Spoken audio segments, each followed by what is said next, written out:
amma bineensa lagaa hanqanneet haadhoon lamaan wal nyaanna. Inni kunis ani Oromoofan qabsaa jedha. Inni kunis ani Oromoofan qabsaa jedha. Oromoon kun lama miti tokkichuma. Maaloo adaraa waaqa sin uume nagaa qawween otoo hin taane nagaa mariidhaan nuu fida. Yooyaa shamaa kam jirtu nagaaf jaalli waaqayyoo bakka jirtan hundatti isiniif haa baay'atu. Kun YouTube channel Boonsaa Addisuu Guuteetii haaraa yoo taatan subscribe gochuudhaan maatii keenyatti dabalama. Viidiyoo yeroo yerootti gadhiisnu dafanii akka isin ga'aniif mallattoo beeliis banaa gochuu hin dagatina. Dhimma marii nagaa marsaa sadaffaa fi hoogganaa garicharraatii qondaalli waboo maal jedhu. Waggoota darban keessaa Oromiyaatti namoonni 100 caalan humnoota mootummaa fi hidhattootaan ajjeefamuu BBC'n gabaasee jira. Mootummaan waa'ee marii nagaa marsaa sadaffaa waboo waliin jalqabuu maal jedha. Walharkaa fuudhiinsa baallii gadaa Gujiin abbaa gadaa Haramuffaa Jeeloomaa naannoo turtii waggaa 8 booda baallii isaanii gadaa Roobaleetti dabarsanii jiru. Abbaan gadaa Jaarsoo Dhugoo gadaa Roobalee keessaa waraanni hin jiru jedhu. Mariin nagaa marsaa lammaffaa mootummaa Itoophiyaa fi waraana bilisummaa Oromoo waboo gidduutti baatii Sadaasaa 2023 erga gaggeeffameen booda dhimma itti fufiinsa marichaa fi waa'ee hooggantoota waraanaa garichaa marii Taanzaaniyaatti gaggeeffame irraa hirmaatan irraatii waan hedduutu ka'a.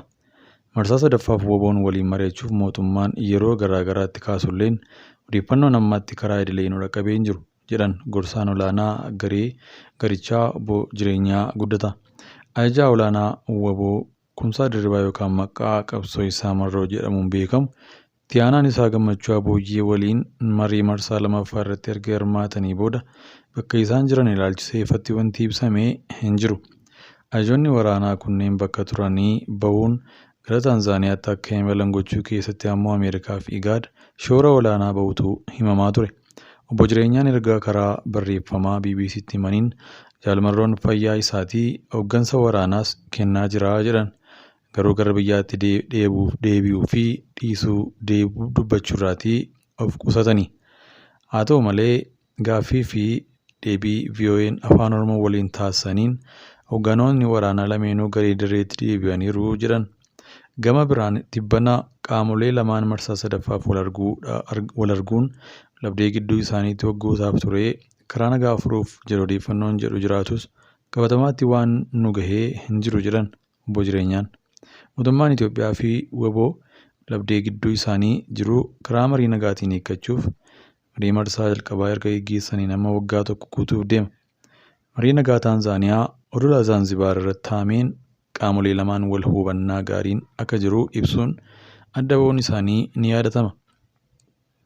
Ergasii booda ammoo marsaa lammaffaan Taanzaaniyaadhuma magaalaa Daar es Salaamitti wal arganii turan. Mata dureewwan armaan olitti isiniif dhiyeessinee akka armaan gadiitti isiniif dhiyeessina. Akka armaan gadiitti oduu isaa isinitti himnaa xumura sagantaa keenyaatti nu waliin turan affeerraa keenya jaalalaati. Marichatti illee haala eegameen osoo hin xumuramin hafe. Mariin marsaa lammaffaa booda torban lamaa oliif gaggeeffamee ture irratti ajajoota waraanaa waboo dabalatee ajajoota waraana mootummaa Itoophiyaaf qondaalota olaanoo irratti hirmaatanii ture. Mariin kun akka gaggeeffamuu fi karaa nagaa wal dhabdicha akka xumuramu gochuu keessatti Ameerikaan adda durummaan warra hirmaatan keessaa tokko. IGAD Ameerikaa waliin ta'uun hoogganoonni waraanaa waboo bakka turanii nagaan bahanii akka Taanzaaniyaa deemuun maricha irratti akka hirmaatan deeggaruu himee jira. Ta'u malee maricha irratti qaamolee lamaan quba walitti qabuun osoo waliigaltee xumuraa hin gahin adda bahan. Mootummaan Itoophiyaa tibba marichaa fi mariin erga gaggeeffamuun waliigaltee malee xumuramee booda bakkeewwan hidhattoonni waboo keessa socho'u jedhametti duula waraanaa adda addaa gaggeessaa jiraachuu himame. BBC'n godinaalee Oromiyaa adda addaa keessaa haala jiruu ilaalchisuun jiraattota irraa akka iyyaafatetti lolli humnoota nageenyaa mootummaa fi hidhattoota waboo gidduutti ture akkuma itti fufetti jira. Godinaalee Wallagga Lixaa, Horroo Guduroo Wallaggaa, Shawaa Lixaa, Shawaa Kibba Lixaa, Gujii keessatti qaamolee lamaan walitti dhokaasaa akka turan jiraattonni BBC dubbisee fi nageenyaaf maqaa isaanii akka hin eeramne gaafatan himani. Carraa marii nagaa sadaffaa. Mootummaa Itoophiyaa mariin marsaa sadaffaa ammas jiraachuu akka danda'u irra deddeebiin himuun isaanii yaadatama. Muummeen ministeeraa Abiyyi Ahmad dhiyeenya kana paarlaamaa biyyattii irratti wayita dubbatanitti mariin marsaa sadaffaa jiraachuu akka danda'u eeranii jiru. Haa ta'u malee mootummaanis ta'ee gareen WBO waa'ee marii nagaa duraan geggeessaa turanii ilaalchisuun maalirratti akka walii galanii fi maalirratti akka walii galuu dhaban ilaalchisuun ifatti kan jedhan hin jiru. Muummeen ministeera Abiy garuu marii Taanzaaniyaa irratti hanqinni iftoominaa jira warra jedhaniif erga marii eegallee booda wanta jiru uummata Itoophiyaaf waliigalasaa dhiyeessina jennee marii eegalle booda maricharraa waan cuunfine dhiyeessinuu hin arganne jedhan. Gaafa qalbii horatanii mariin godhamu milkaa'es waliigalasaa ni dhiyeessinaa jedhanii jiru. Gorsaa olaanaa ajajaa WBO obbo Jireenyaa Guddataa immoo ammas dhaabni isaanii mariif qophii ta'uu himanii garuu hanga yoonaatti qaamni isaan quunname akka hin jirre himani. Ammatti waan marsaa sadaffaa jedhamu nuti waan quba qabnu hin jiru jechuudhaanii BBC'tti himan. Gaaffiif deebii qondaalli kun VOA afaan Oromoo waliin taasisaniin ammoo dhaabni isaanii aangoo qooddachuuf gaaffiin dhiyeessee akka hin jirre dubbatani. Garuu mootummaan waloo jiraatee gara diimokiraasiitti ce'uu barbaachisaa waan ta'eef mootummaan waloo ijaaruun gara sirna diimokiraasiitti ce'u kan jedhu dhiyeessineerraa jedhan. Itti dabaluunis aangoo federaalaa hanga oonaatti isiniif kenna jedhanii ture. Nuti aangoon gaafannee hin qabnu garuu kan gaafanne akkamiin uummataaf diriirfama kan jedhu ture jechuun madda waldhabdee marichaa ta'ee dubbatan. Mootummaan Itoophiyaas marii marsaa lammataatti booda fedhii aangoo qooddachuu daangaa hin qabne dhiyeessan jechuun bakka bu'oota WBO marichaa irratti hirmaatan komachuunsaa ni yaadatama. Muummee ministeera Abiy waa'ee qabsoo WBO ilaalchisuun gowwummaan hin eeginaa filannoo fi diimokiraasii malee qawweedhaan aangoo qabachuu hin danda'amu jedhan. Ta'us rakkoo WBO waliin jiru karaa marii nagaa qofaa furmaataa akka argatu ibsan. Mariin kun ammoo waliigalteedhaan raawwatamuuf yeroo dheeraa fudhachuu akka danda'u dabaliin kaasanii jiru. Mariin marsaa lammaffaa adda durummaan deeggaraa kan turan gaanfa Afrikaatti ergamaa addaa Ameerikaa Maayik Haamar mariin kun yeroo dheeraa fudhachuu akka danda'u himanii mootummaan Ameerikaa hanga nagaan bu'utti deeggarsa taasisuu akka hin dhaabne ibsanii turani. Amma yeroo gara Itoophiyaatti imalanittis dhimmoota qondaalota mootummaa Itoophiyaa waliin irratti akka mari'atan eegamu keessaa tokko waa'ee nageenyaa fi haala marii nagaa itti fufsiisuu eegama. Waldhabdeen mootummaa fi hidhattoota WBO waggoota 5 darbaniif gaggeeffamaa tureen gaaga'amni lubbuu fi qabeenya olaanaan qaqqabu jiraattonni ni dubbatu. Mootummaan hidhattoota kanneen irratti tarkaanfii fudhachuuf yeroo garaagaraatti duula cimaa gaggeessa turus sochiin hidhattoota kanneenii garuu biyyattii keessatti bakkaa bakkatti haalaan dabalaa deemuutu himama. Humnoonni nageenyaa mootummaas hidhattoota shanee deeggartu jechuun namoota nagaa irratti ajjechaa fi badii garaagaraa raawwataa jiraachuu jiraattonni BBC'n dubbisee ni himatu. Haaluma wal fakkaatuunis mootummaa deeggartu jedhamuun hidhattootaan kan ajjeefamanii fi butaman akka jiranis ni himama. Waldhabdeen qaamolee lamaan gidduu hammaachaa dhufee jireenya namoota nagaa adheessuun tajaajilawwan bu'uuraa kan akka barnootaa, fayyaa fi hojiilee misoomaa kaan irraas miidhaa dhaqqabsiisutu jiraattotaan himama.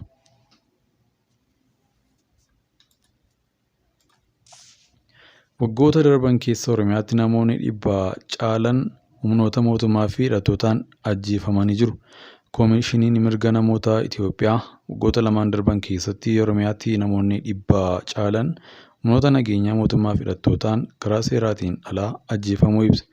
Koomishinichi baroota darban keessa naannoo Oromiyaa iddoowwan garaagaraatti walitti bu'iinsa humnoota mootummaa fi hidhattoota gidduutti gaggeeffamee fi haleellaa raawwatamuun namoonni nagaa balaaf saaxilamtoota ta'uu beeksise.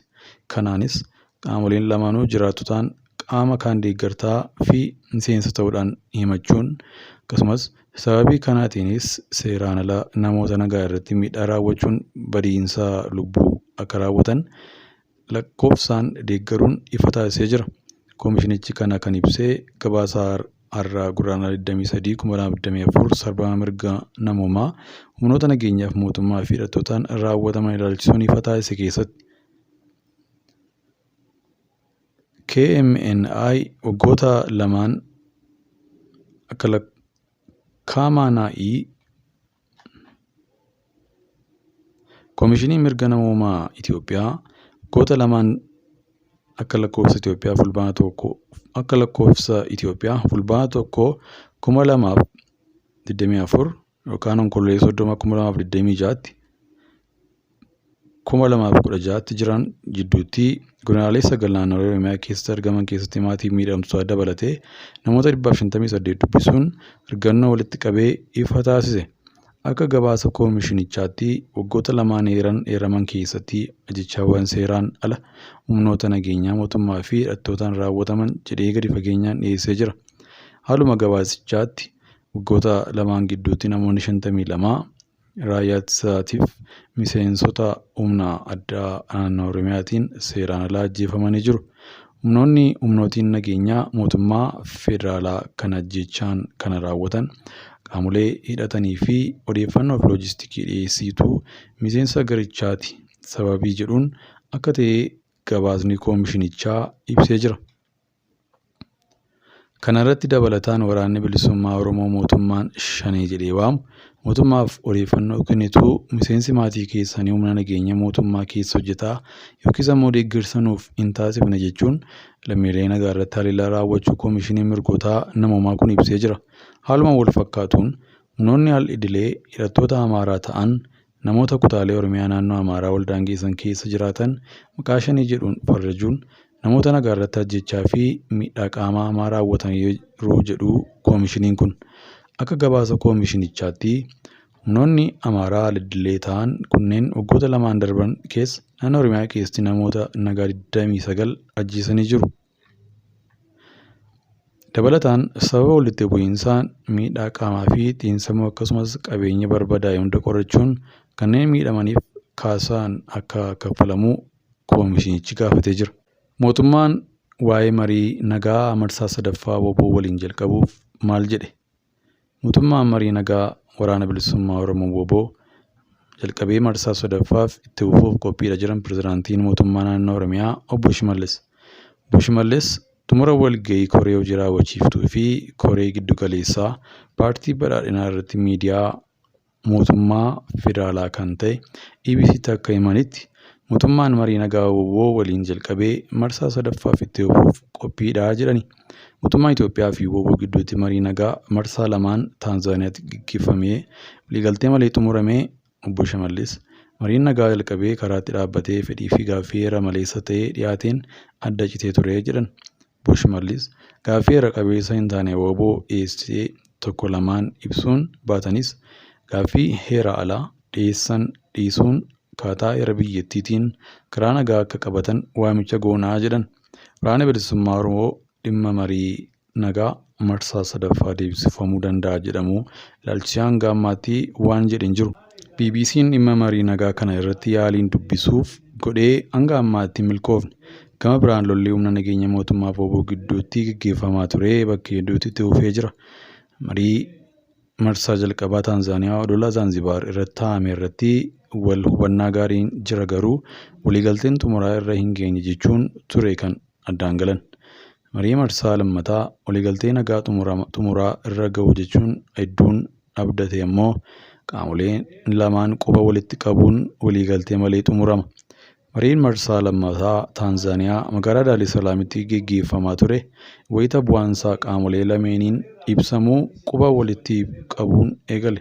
Dabalataan obbo Shimallis bakka tokko tokkotti gochaan lammiilee ogguruu mul'achaa jiraachuu himuun mootummaan isaaniis qaamolee gochaa akkasii raawwatan irratti tarkaanfii keessa hin deebinee fudhachuuf hojjetaa jira jedhan. Mootummaan Itoophiyaa nagaa buusuuf waggoota darban keessa ifaajaa ture kan jedheen obbo Shimallis kana dura humni nageenyaa naannolee caasaa seeraan eeyyamameefiin ala ijaaramanii akka turan himanii kana sirreessuuf hojii guddaan hojjetamuu ibsuun kana darbees humni poolisii naannoo akka kabajabaatuu fi cimoo hojjetameera jechuun dubbatan. Humni nageenyaa olaantummaa seeraa mirkaneessuuf hojii guddaa hojjechuu himuun kana ammoo hojii siyaasaan utubuuf murteen darbuu himani.